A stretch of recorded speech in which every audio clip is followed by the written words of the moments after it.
นี่สิเราคันเบาแล้วก็จะว่าเราคันว่าเบาเดียวนี่ก็แม่นว่าตัวจริงอ่ะนะ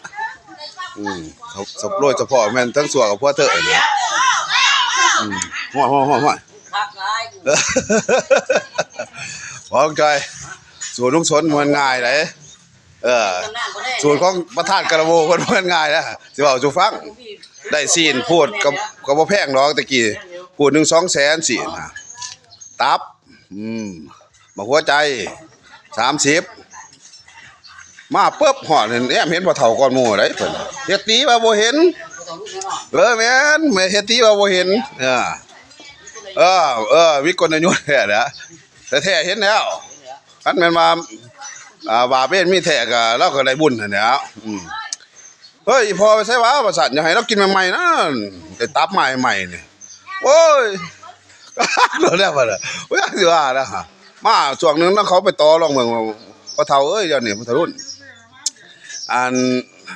สนมันมักเด่นไผแต่ละหัวเอาเงินเจ้าสวแล้วว่าโลดน่าเพชรใจยังไงเลยไปเว้าเนี่ยนะแม่นล่ะถึกย่าโอ้ยมากย่าบุญเด้าเลยทั้งสัวพ่อเฒ่านี่โอ้แน่นอนว่าก็จะเป็นประธานกระโบมันง่ายประวัติเพิ่นเขาหาในโฮมเตือนเขาหาหัวหน้าผู้วงสอนมุงไส้2 ทิศเท่านั้นเป็นประธานกระโบเป็นได้ปึ๊บบ่พอปีป่วย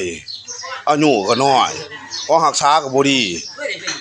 บ่ได้เป็นอีกแต่งตั้งเลยก็โลดคันอยู่ไดลูกเยินบ่ตัดเตือนฮะว้ายเดี๋ยวใครอยู่เป็นเวลาออกแม่หมอถ่วงอยู่พุ่นอยู่ผู้สำลีเจ้าเช่าเดี๋ยวนี้จะไปลาออกเอาเป็นผู้ช่วยว่าซั่นเป็นว่าท้องนั่น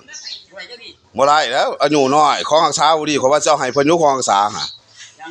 ว่าลาออกก่อนขอว่ามันผิดพลาดไปเด้ลูกเยิน